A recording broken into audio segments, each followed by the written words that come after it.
this couldn't happen again. This is that one.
Hello everyone, welcome to another episode of the History of Yesterday podcast. Today we are joining you on another one of our discussions, and today's topic is going to be the topic of Swiss neutrality throughout history. Switzerland is known as possibly one of the world's most neutral countries, and as such we are going to try to explore this idea of were they always... were the Swiss always a neutral power in Europe, or were there times where they joined sides or engaged in a conflict, which maybe where maybe they could have stayed neutral? For this, we're going to be running through about 500 years of Swiss history, because before that, Europe wasn't really a climate where you could be. No worries. Europe wasn't a climate where you could really be neutral. So as such, gonna move on to that. Andrei, if you'd like to start off with some early Swiss history. Right. Before all of this, you probably have to do, like you said, some technical. Yeah. I'll do that while you do the intro. Because I saw that there isn't a box or anything. Yeah. Okay. I'm doing that now. So welcome everyone. Sorry for my quick escape over there. I had to sort some things out. I presume Calin introduced the topic as I was born. So I know we promised for quite some time now that we're going to talk about Swiss neutrality. This was mainly provoked by many of your comments and the readers' comments on some of the articles talking about the specific topic. Mainly, there were some really interesting arguments and some points that I would like to make in this podcast, but to present the topic, it's about the 500 years or so. This is where the argument really comes in, because some people may say it wasn't really 500 years, and others say that, well, they weren't really neutral, but we're going to get to that part.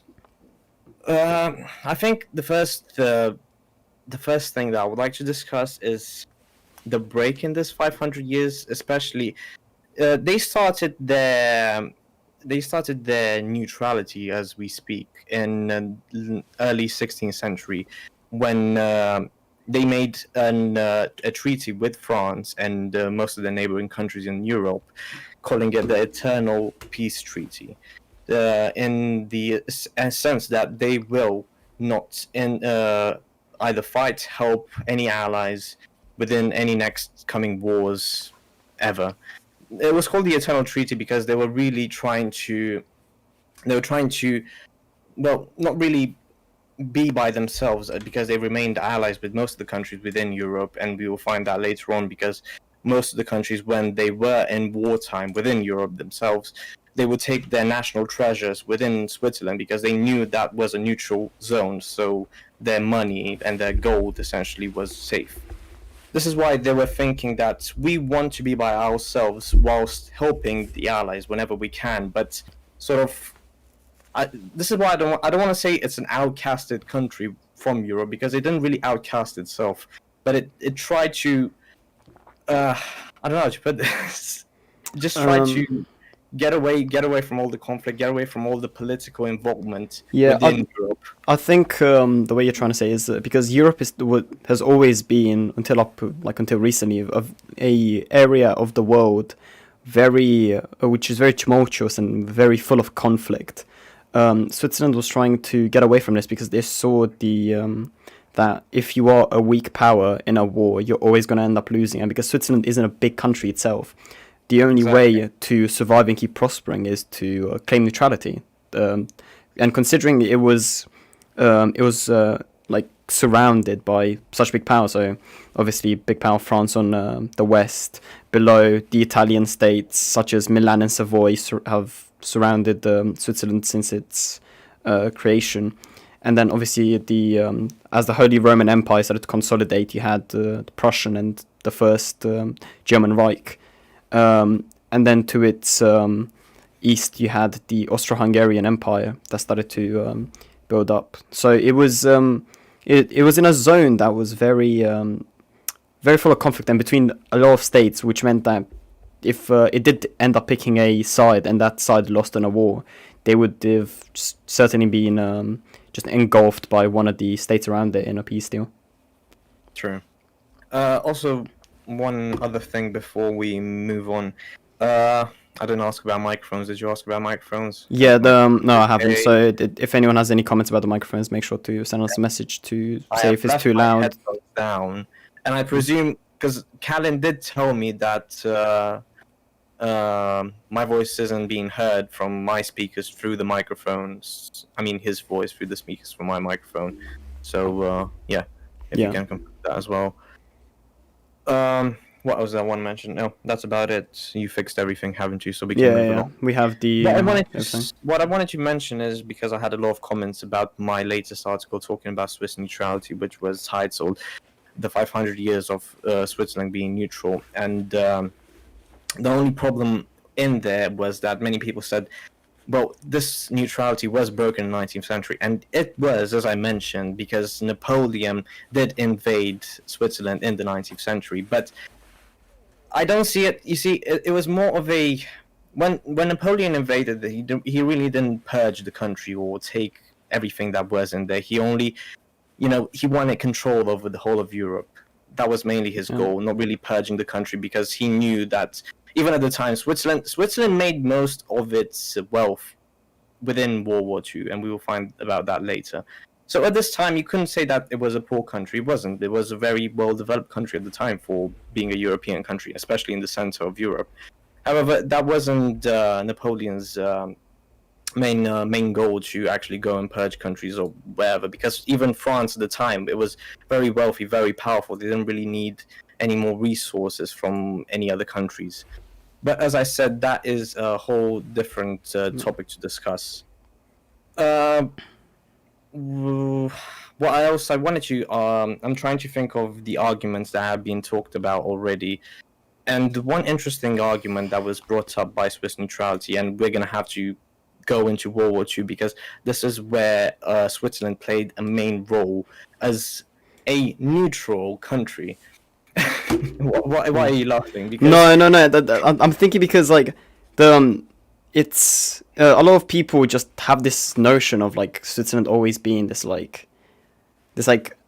place where everyone hides their gold, and it's not really true, and that's why I'm guessing you got a lot of your comments from your article, because especially in America, who Americans are not as they don't know as much European history. It was especially because many people told me, how can you call a country neutral when they're allied with the Nazis? Well, they weren't allied with the Nazis, so... You see, through these comments, that's why I wanted to have this podcast, to actually clarify all of these things. Because it isn't really alliance. Yes, they had many diplomacies. Yes, they had many discussions, but they didn't really impact the country in any way. Yeah. Has Germany in World War II and before World War II put their money in Switzerland? Yes, they have. Like I mentioned, as most nations did, because they were, even though at the time they were still pushing towards Russia, they just wanted to know that their national treasure was secure. But so did the Americans, so did the UK, so did France, so did a lot of other allied states, so and neutral states as well. So you can think of Switzerland as, everyone's gonna go for a swim. Can you hold our phones for a second? Yeah, it doesn't really matter on the person. They'll be there to do it.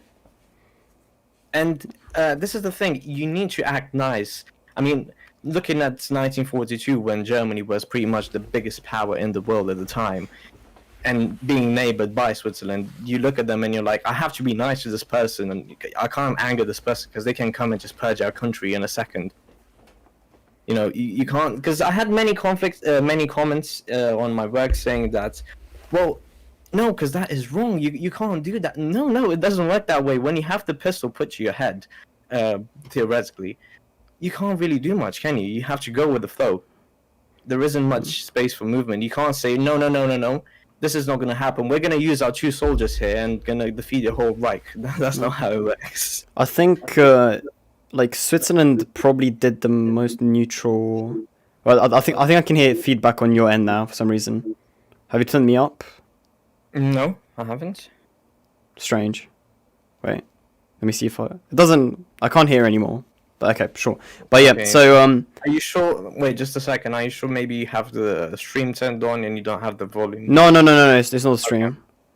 But what I was saying is that Switzerland probably did the most allied course of action that they could, as in, the most towards the allied side of the war as they could, because staying neutral meant that they weren't directly aiding the Nazis, although they did end up selling and building some Nazi aircraft and armament and whatever as part of their deal with the Nazis. But they didn't directly contribute manpower or an outrageous amount of resources. And the fact is that in their position, turning towards the Allies would have been a death sentence, because the country was surrounded by the Axis, especially after the takeover of France in 1942. You had Vichy France on their west, German Reich on their north, the Italian Empire or Republic, whatever the Nazi version of it was called, on their south, and then the Reich to their east. So it was just surrounded by Axis countries, and staying alive through their neutrality was probably the best course of action that they could take, except for joining the Axis. Let's put it this way, right? So let's say that they break their neutrality, they join Germany, right? And Germany keeps on pushing. They think, well, Germany's going to invade the whole world. They're going to be the world leaders, whatever. And they keep on pushing to Russia until 1944, when they start getting pushed back. What do they do then? They can't really make a switcheroo like Romania did. Or Italy. Exactly close to the country. They would have to wait until the Allies would come and liberate their country if they were to do so. So, rather than doing that, remain neutral and you're not affected. Exactly. And that's why they went that way. Because they knew we are going to make profit out of this, because many countries who have given us their national treasure, they're going to lose pretty much most of it. And we can... Now, I don't want to start the argument, because there were also some comments saying that Switzerland is a sketchy country and they've stolen a lot of gold from the national treasures of the countries who have decided to store their national treasures within Switzerland. That I don't know for sure. I've heard rumors as well. I don't know. I'm not here to say probably yes, maybe no. Maybe it happened, maybe it didn't. I don't know, but that's an argument for another day. Excuse me. But this is what I'm saying. They didn't really have a choice, and they made the best move. And I think staying neutral in any war, knowing that that war is more than enough to not have anyone, just like we mentioned the Napoleon when Napoleon invaded in the early 19th century, knowing that you're not going to have someone barbaric just rush in the country and purge it, you're fine. And remember, it's not just about the potential of them taking money from national treasures or winning from whatever side of financial powers. It's about the thing is, we're not fighting a war. We're not suffering any damages. Therefore, we're not going to need to reconstruct. We're not going to need to reinvest in our infrastructure or other governmental systems. You have to also Again. think of the fact that without Switzerland, a lot of European history would have been destroyed throughout the war, because especially Nazi Germany, when taking over places such as France, a lot of really old paintings that have that are central to European history were plundered and either taken by generals, burnt, or destroyed. And a lot of these paintings end up in Switzerland, sorry. And as a result, that small piece of European history was able to be saved only because Switzerland remained neutral, and the Axis didn't really have any reason to attack them, because Switzerland isn't really a resource-rich country, so as such they could afford to keep neutral, because who wants to take over just a bunch of mountains, except for if you want to go skiing, but you do have the Austrian Alps for that. Yeah. So there was no real tactical advantage for Hitler taking over Switzerland. So and imagine in a hypothetical event, right? How difficult it would be to take Switzerland just because of the terrain. The thing is, Switzerland wasn't Pretty much surrounded by mountains. Yeah, they're surrounded by mountains, but they weren't as militarized back then as they are now. I'm saying, but just if it were a case that they would actually go to war with Germany or whatever side. Well, it's unneeded casualties, because they would obviously the Germans would lose a fair amount of people because of the circumstances of the terrain, but it Obviously, would just they'll still win, yes. it wouldn't be worth it, because Switzerland doesn't have that many natural resources except for their ability to safeguard all of this gold. So if Nazi Germany wanted to take the gold reserves of the country, then maybe yes. This is really good, because we need to emphasize on your point right now. Because it's not about having gold within World War II, it's about having resources. Because if you have the gold, like as Germany, who are you going to buy the gold, the resources from? No one's going to sell you the resources. That's the problem. And many people don't understand that, because everyone puts the perspective of, oh, well, they had so much gold, they had so much taken from Jewish people, they had so much. Yes, but no one's selling you the resources because you're the Axis. No one's going to sell to a bad guy. They're not there to make financial power. And Sweden was selling to them. Yeah, but how much did they have? But the thing is, Sweden was being strong-armed into selling their iron to the Germans, so it wasn't really the factor of money, it was just the factor of political power in that scenario. I mean, in that sense, if you want to go there, I mean, Sweden's arm was just twisted by the Germans. So the Germans didn't really need this gold to be used as a currency, because they could either just strong arm countries through their military power or just take it over, especially if it's quite close by. And there was no way to import resources from abroad, because the whole of the Atlantic was barricaded by the American and British Navy. Then obviously the Mediterranean was then taken over by the British Navy after the Italian, was it Regia Marina, I think it was called, the name of the navy, was destroyed. And then the only other trade route that you could realistically have is either through Crimea, which was taken over when the Russians pushed back. So maybe you could buy oil from Iran or Iraq or some Middle Eastern states. I don't think at the time they found many reservoirs of oil. Yeah, no, there was. The British had an oil company in Iran. Yeah, it was British, but Iran tried to kind of wrangle away from British influence, and there was some Nazi presence in Iran. So maybe you can use that as an excuse, but otherwise there was really nothing to spend that money on, because they couldn't really trade with anyone. They were kind of stuck on their own continent, and the only way to really achieve a surplus of resources is just taking over countries, as they were trying to do.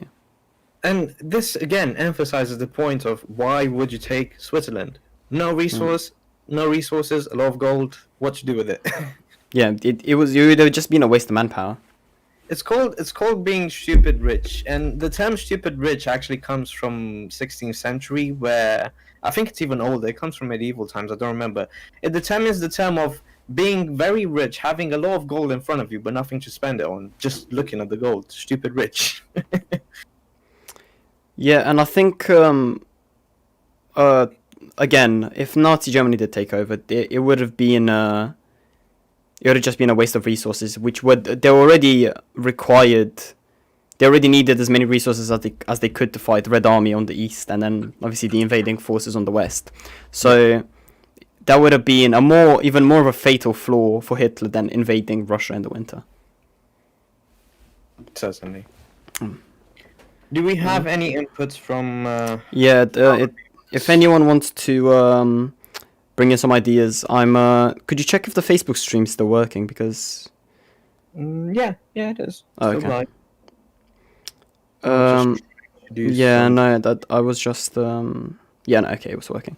And I was getting an error on the caster thing. Oh, that's weird. So I also wanted to say that although we are talking about Swiss neutrality, there were points in history where the Swiss actually broke their neutrality, and that's probably what we're going to move on to next if no one wants to say anything else.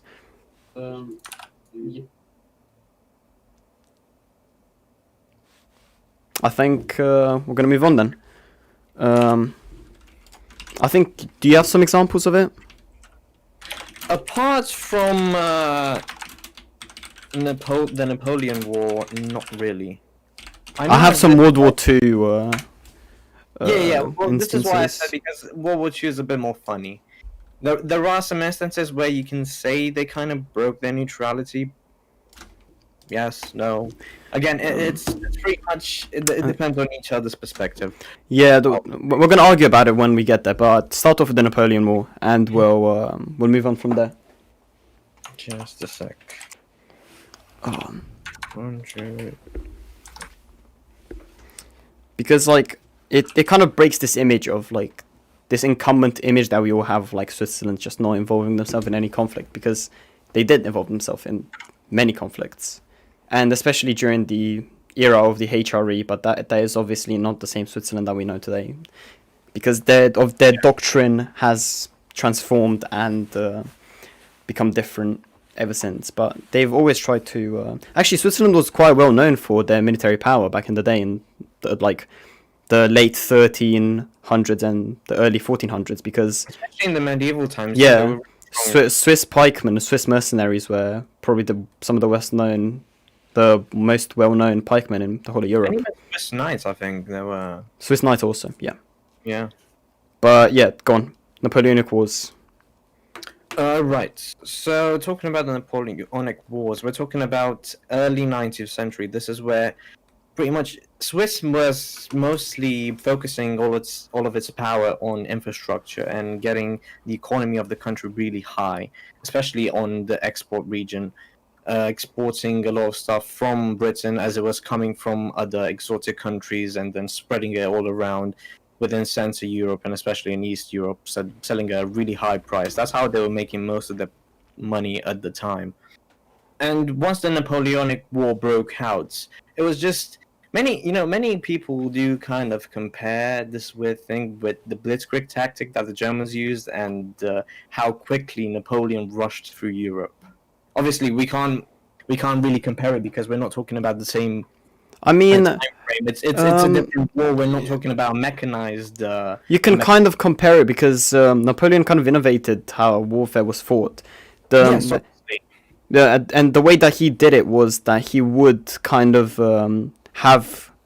It is quite similar to Blitzkrieg, actually. I can see why people use the analogy, because he if he had, let's say he had 4 locations, he had to fight an enemy army, and the enemy army was holding out in 4 locations, and they split up their forces evenly.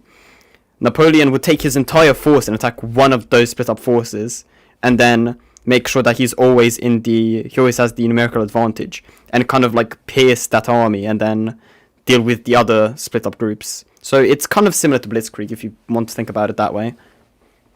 I from what I've read, the Nazi army was more inspired from Roman history and following that kind of philosophy, if you would, Mm. rather than French. But yeah, I see where their analogy is as well.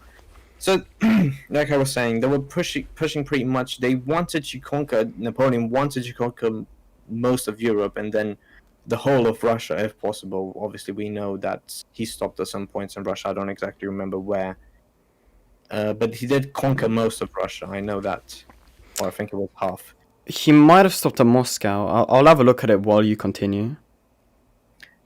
And as we mentioned before, just like with the Germans in World War II, Napoleon didn't really have an interest within Switzerland because even at the time it was not such a powerful country, neighboring France, and France being pretty much the world power at the time, considered the world power at the time because of the wealth that they have gained through the medieval wars they have fought, as well as the reputation they have gained through those medieval wars. And what do you call them? Conquests they have done. He did reach Moscow. Yeah. So, but I think he didn't push that much further in after that. Right. Continue with what you're saying. So, just like I was mentioning, Napoleon didn't really have a reason to invade Switzerland. He did take it over, put control into it, knowing that then no one's gonna, start a revolution or try to go against Napoleon or France in any other way. But didn't really purge the country or wanted to do anything. I know there's this many people say that Napoleon was so bad because he was going and burning down every village you could see it. Not really. We're talking about, see, this is why it's very complicated to describe Napoleon and the Napoleonic War. Such a big war, and Napoleon himself is such an interesting character and such, he has many sides. He has many reasons why he has done the war. I do recommend reading some of the books if you're interested, but let's go back to Switzerland.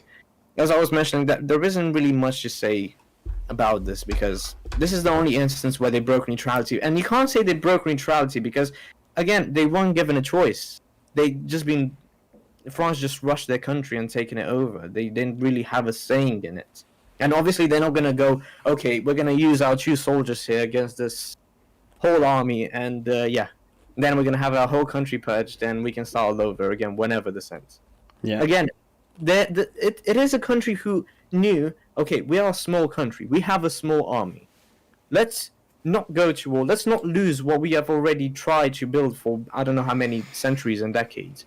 Let's actually use our brain, not go into fights. Okay, you want to take over our country? Have it. And maybe after a few years we'll take it back. We can restart. Rather than having the whole country destroyed, all of the specific cultural infrastructure destroyed, rebuild with French infrastructure, and then whenever they take their country back, if they do, rebuild the cultural infrastructure. I mean, the case that I want to talk about in World War II is a bit it's similar in that sense, but also kind of like a bit more different. So we do think of, again, this is probably even more evident than the Napoleon War example because it's a bit more recent. And Switzerland's foreign policy of neutrality is, by the time of World War II, has already been incumbent for a really long time. But during World War II, obviously, Switzerland remained neutral. And they had a very specific no-fly zone above the country, which... They enforced to kind of say, like, we're not going to allow neither the Axis or the Allies to fly over our country to kind of, like, either try to use it as a safe haven for the aircraft or to, like, use our airspace as a shortcut to bomb another country or something along those lines. So there are many instances throughout the war where the Swiss actually started to fire at either Allied or Axis aircraft that invaded the airspace. From my understanding, they were a bit more lenient with aircraft from the Ally side, which especially during the when France was being taken back over by the Allies, there were many battles where the Allies were fighting over or near the Swiss border in terms of fighting with aircrafts for air superiority. And the Swiss allowed that, but there was a lot of times where there would be Bf-109s that would fly into Swiss airspace and then would be either shot down by Swiss fighters or by flak cannons because it was invading their airspace. And obviously that's something that the Swiss wanted to show the world that yes, we are this neutral country. When they were indiscriminately shooting down these aircraft to enforce their sovereignty and airspace. This got to the point where some pilots who wanted to not engage in the war would either fly over the country to be shot down and then captured by the Swiss, or actually just crash the aircraft into Switzerland so they could be captured by the Swiss and just stay in Switzerland for the remainder of the war. I know near the end of the war, I'm pretty sure 1 or 2 German pilots did that, so they didn't get captured by the invading armies. And it was a good tactic because the Swiss actually treated you very nicely as a prisoner. They many of the prisoners, especially the Allied prisoners, were actually put in nice cabins in the Alps and were allowed to enjoy a quite leisurely life while the war was just raging out outside the country. So it was probably the best. If you were a soldier who was like, oh, I don't really think this was for me, it's I don't really believe in either Hitler or like America's cause of retaking back the continent. You could just take your aircraft into Switzerland, crash like your aircraft, or get shot down by a Swiss aircraft and just enjoy leisurely life in the Alps skiing. But I mean, I'm sure there are other cases where the Swiss did break their neutrality, but these are like probably the 2 biggest ones throughout history, especially the World War II one, because we do think of Switzerland like being this bastion in Europe that just never chosen a side. No, I'm telling you, it's because they had so many diplomatic relations with the Germans during the war, and obviously you see that as well. They talk a lot, so they must be friendly. They must do something. But together. I mean, that wasn't really the case because even their country hosted many diplomatic relations between the Axis and the Allies, even though it was a neutral country. Like you said, it was used as a neutral ground. Yeah, but you also have the argument that the Swiss did build equipment for the Nazis. Yes. So I'm not saying they not even in World War II were they truly neutral, because they were like, even though it was kind of obviously forced because otherwise they were threatened with being taken over, the Swiss did end up profiting from fueling the Nazi war machine as they were building Bf-109s for both the Swiss Air Force and the German Air Force. Now, the question that we have to ask is, have they done it for profit or have they done it to actually help the Axis? I think it's a 50-50 because obviously the Swiss were trying to remain neutral, and helping the Axis wasn't really something that they wanted to do. But helping the Axis was something that they were kind of forced to do, because obviously if you don't help, or you like claim, or you're trying to fight this force, you're not going to end up being able to keep your sovereignty. Let's assume in a hypothetical event that Germany won the war. Do you think Germany would have left the country neutral? I'm sure it would become some extension. Remember, I'm talking about an Aryan race.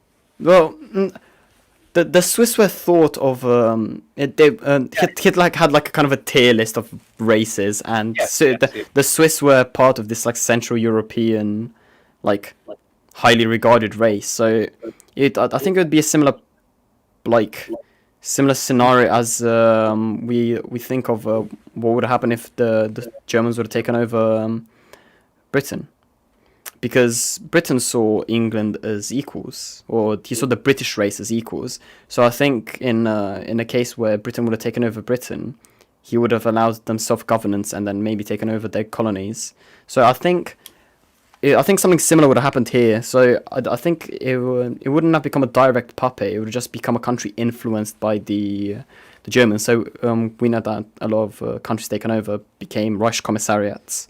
So I don't think that Switzerland would have been turned into a Reich commissariat. I think it would have just been remained as a country which is although neutral in foreign policy, they would have remained a country which had to lean towards the the Nazi cause if the Nazis won the Just war in like you Europe. say, I would argue that Switzerland had to do what it had done to survive, and in the best interest of its country and its people. Yeah. So It might, just like we mentioned, it might have not been in the best of interest for the Allies, but in the best for its country and its people. And I think that's what the most important thing is here. Because within a war, you get to choose sides, but at the same time, even if you choose sides, you will always try to save, your comrades from your country, not necessarily your allies. well, a country's government, their one purpose is to keep their like sovereignty and to keep their people safe. So it's obvious unless somehow there was a coup in Switzerland and a pro-Nazi government took place, and that Nazi government just gave the country up to the Germans. I think that either way, Switzerland would have been kept neutral and more neutral. Or in the case, as we said, if the Germans were to win the war in Europe, they would have been kept as a very close ally. But I don't think they would have gotten to the level of being a Reichskommissariat, or also known as a puppet. Yeah, and I think it's important to mention also this factor of how well and how manageable the country was, and how good the government actually did, how good the government was. Even today, the Swiss government is very, very good. It's very well imposed into the European Union, and they even set a policy where they don't allow any of their citizens to take part in foreign wars. So Well, so Switzerland isn't part of the EU, by the way. I just correcting you. No, no. Because I'm saying- that's what you said. Oh, Yeah, right, yeah. right. I meant in the European Union as in Oh, no, Europe. as part of the continent. Yeah. Yes. It's even weird when you're writing an article about some medieval history or something, and you're trying to specify about Europe, and then you're thinking, well, Europe hasn't really been made, but the continent is there. But have they called it Europe at the time? Europe's been Europe since the Greek times. Okay. Because the way that Europe got its name is because in the Greek mythology there's a story where Zeus saw really like the daughter of a king. I don't remember exactly which king, and she was like really beautiful. And obviously Zeus, being one of the gods that just like to kidnap beautiful women, he transformed himself into a white ox and kidnapped the woman. And her name was Europa, and that's okay. and that's the origin, because Europa is the Latin name for it, and obviously it transformed into Europe in the Germanic root of it. Well, love stories with Calin over here. the Greek dating life. Well, at least now we have jumped off the line to nothing more political, but some interesting ancient history. Greek history, mythology. We always end up talking about something that's completely irrelevant to the topic in these podcasts. I think this is the interesting part about history, is just jumping from one thing to another, because it all kind of comes together at the end. Yeah, look at history is really just interconnected, and you wouldn't have. And the way I saw it described by I was reading something recently, and I think it was either Karl Marx or someone along those lines was like, people get to decide their history. No, people get to decide what they do now, but not their history. It was something along those lines. I don't remember the quote exactly, but it was. I'll try to see if I can find it now. But it was. It's something along the lines of, you can't change the past, but you can change what becomes the past. Okay. Let me see if I can find it. I'm really curious about this. Not just because it's Karl Marx, but I don't remember if it's Karl Marx or not. It was part of one of my international relations reading. It sounds a bit pacifistic for Karl Marx. To be honest. No, because I'm pretty sure it was Karl Marx, because it goes along his lines. He had his whole ideology was through the way he built up the Communist Manifesto and all of these theories was through this like theory that nations and people have always sought resources, and throughout history, this evolution to seek resources has pushed humanity to do what it does. You're just making me become more political right now. No. I mean, every time you put a comment like this, I have to start talking about communism, and it's not good. We might as well call this podcast Communism of Yesterday. The communism of yesterday, yeah. No, it didn't.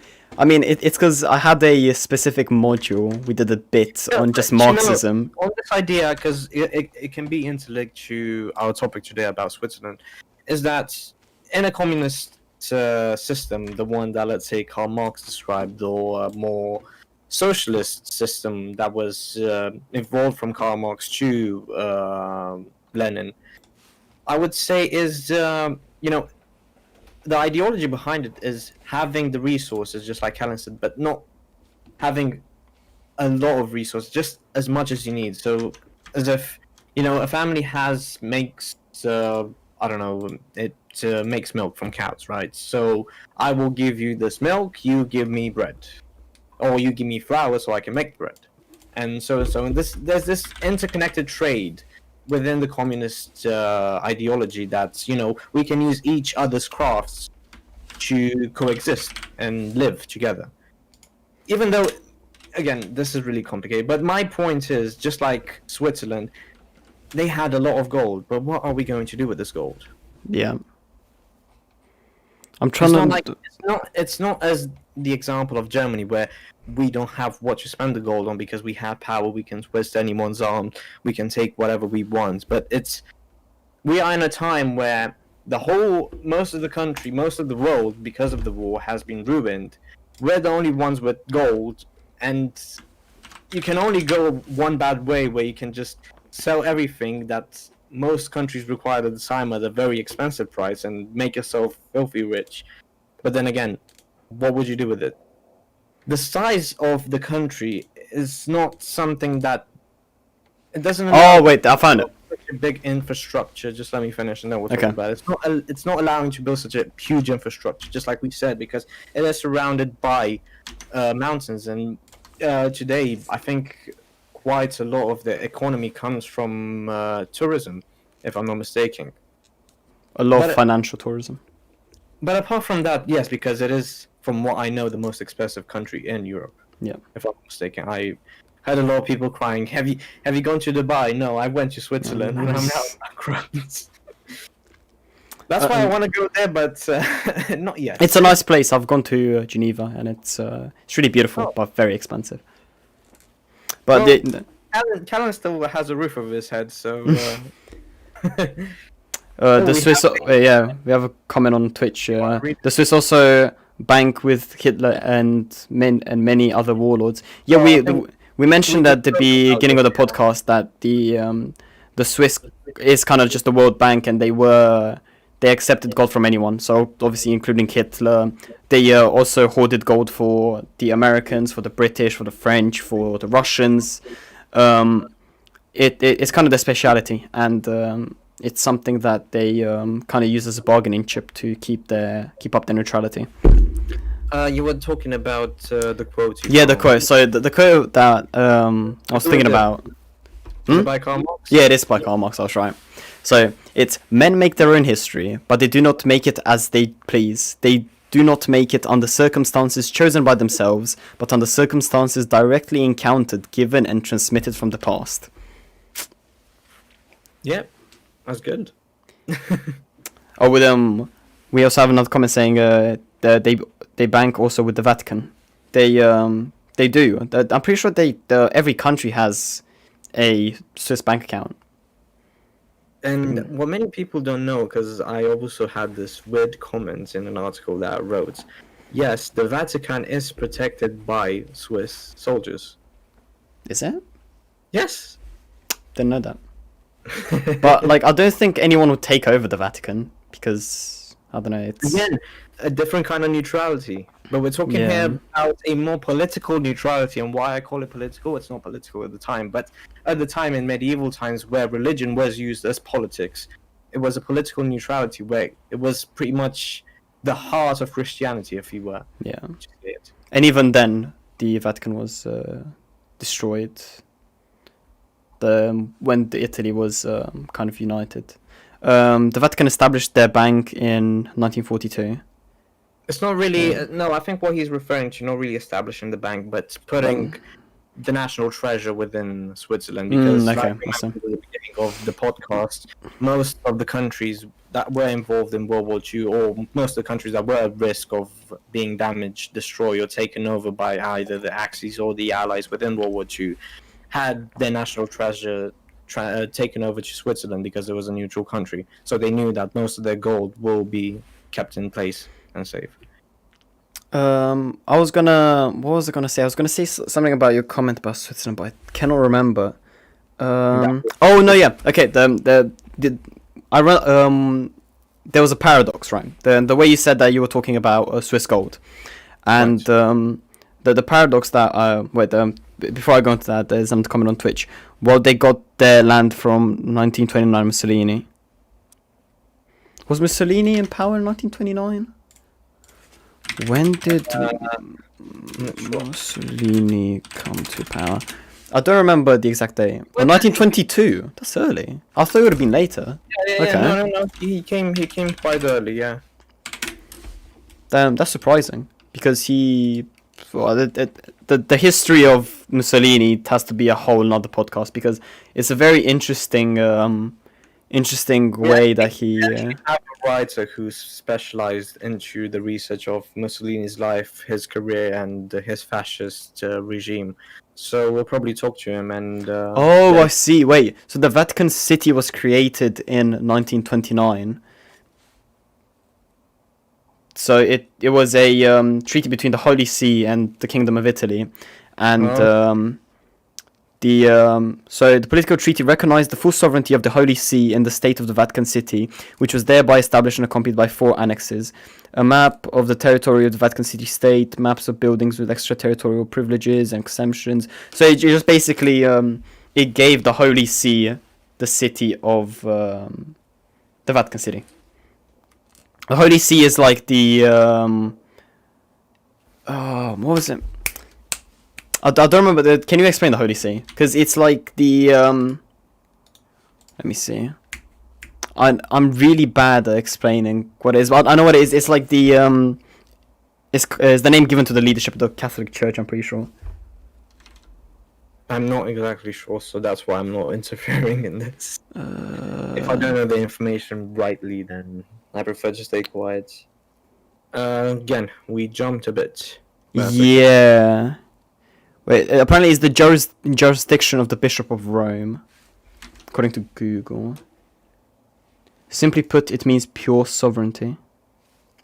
I didn't know that. My something every day?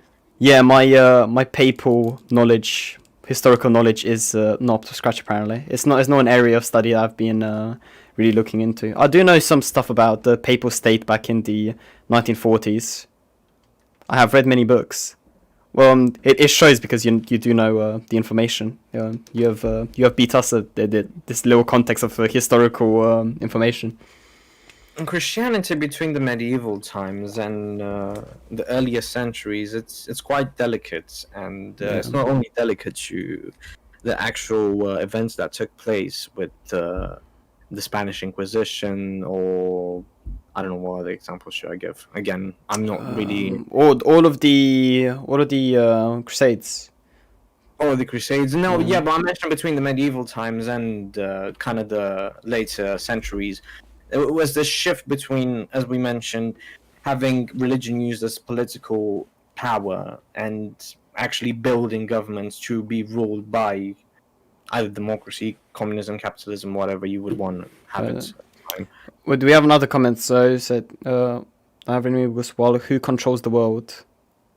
Well, I don't think it. I think I kind of understand what you're trying to get at. The Papal See, or just the Papal States in general, kind of controlled the world up until the rise of Protestantism, because obviously, especially during the colonial era, the Papal State had a lot of power, so they obviously split up Latin America between Spain and France. No, they still do. I don't think they have as much political power. I'm not 100% sure, but I'm sure as there are still a lot of mainly Christian countries that they do still have a lot of influence. Yeah, like we said, religion isn't. I don't want to say respected, but it is what it is. We have to do a whole podcast on like the Yeah, history like of I said, Christianity, religion but is- that is a lot to talk about. Yeah. When Pope Innocent III took over England. Pope Innocent III. I've never heard of that, unfortunately. This is like you said, I'll not own the Papal States and yeah. Christianity in medieval times. It's rusty. Pope Innocent III.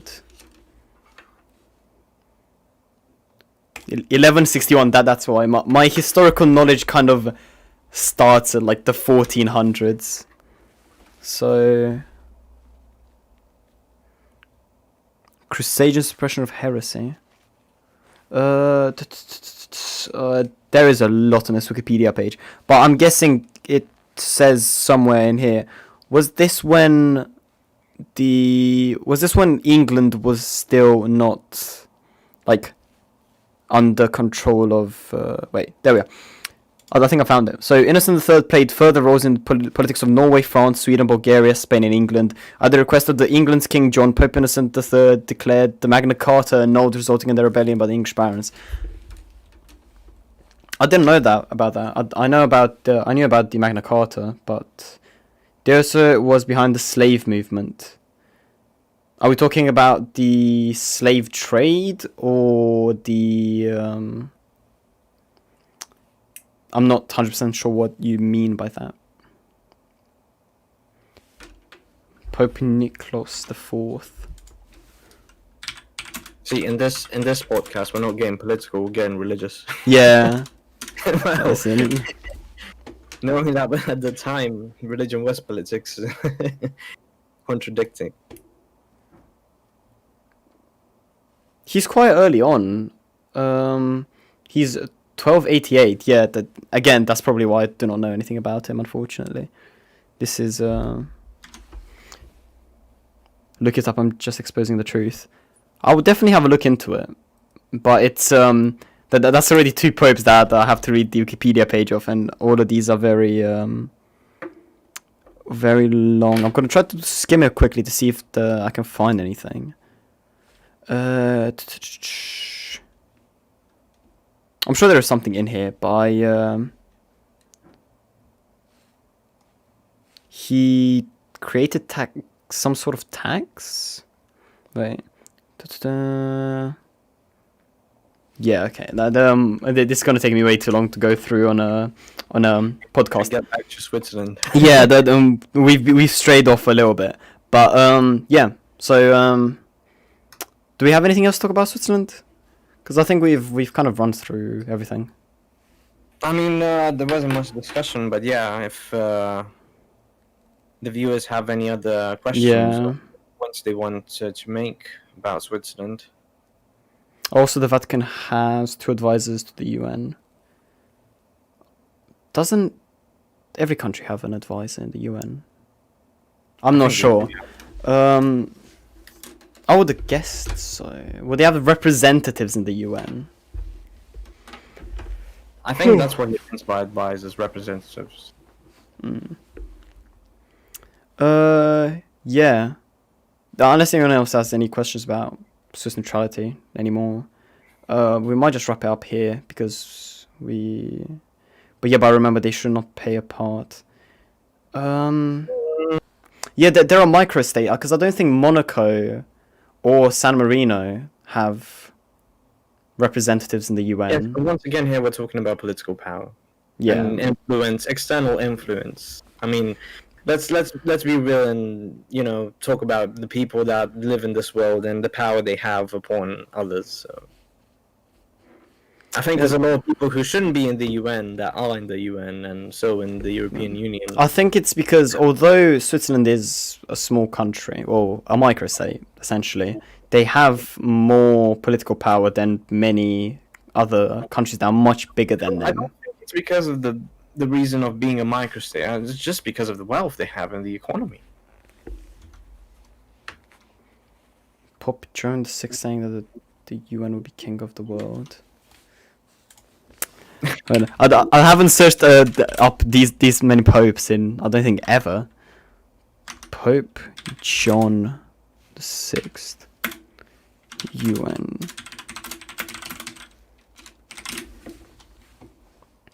We might just need to have a whole podcast on popes, apparently.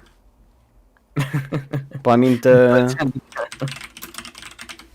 there is a lot of stuff to talk about. I'm guessing there's, a good connection between political power, gold, and religion, as we know from history.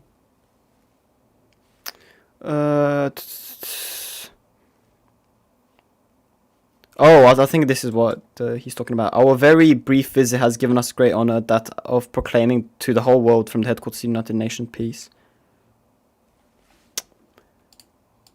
There is, I'm guessing it was something along the lines of that speech, but I do not remember exactly.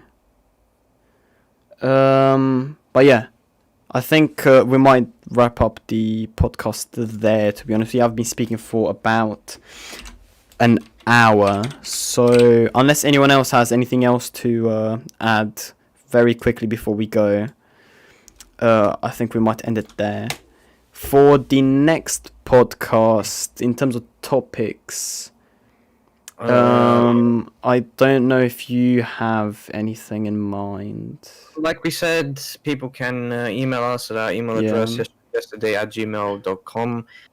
Give us, some ideas for future podcasts. If you want us to talk about certain topics that you would be interested in, we will look it up, try to find people. If we don't have the acquired knowledge or the needed knowledge to talk about that certain topic, we have a lot of writers in our publications, so we'll probably contact one of them. I'm thinking we have to do one on Mussolini, I think. And that's a very, very long and very political. Yeah, no, we're gonna get through like 10 years of it through like all the stuff we're gonna do. So next time probably Mussolini. It's time for fascism. Yeah, we've been speaking about communism too much, but Mussolini would be interesting. So tune in next week. Next time, probably this Sunday. Because I don't know if you said this at the beginning of the podcast, but we did kind of almost skip a week, and this is because my schedule and Calin's schedule here are really messed up due to this pandemic. Our schedules get changed every week due to this pandemic, and we can't really have a set date or time when we do these podcasts. Like, we're trying to do it kind of like on Wednesdays at 3 p.m. GMT and Sundays 3 p.m. GMT as well. But can't promise anything. Yeah. Like I said, our schedules change from day to day. If you want to keep up, you can always follow our Facebook page, which we'll always announce our podcasts on there, or follow us on Twitch, where if you turn on notifications, you get a notification every time we go live. We also stream on YouTube if you want to follow us on there, where all of our podcasts are recorded and left as a VOD. So you can always, if you cannot catch one of these podcasts, always catch up on there. Otherwise, next time, Mussolini, going to be a very interesting topic, a lot of arguments. Well, we're not going to promise next time, because as we mentioned, we want to get a certain writer from our publication to talk about this, so we need to see whenever he's available. True. We might do our next podcast on something else. Okay. Let's not promise like last time, and because last time we tried to get a guest and we had some problems. Yeah. So we'll see. We'll keep you updated on our Facebook most likely. Like usual. With that said, I think I'm going to end it there. So thank you for watching. Make sure to tune in next time. Thank you for spending time with us, and have a good day. Have a great week.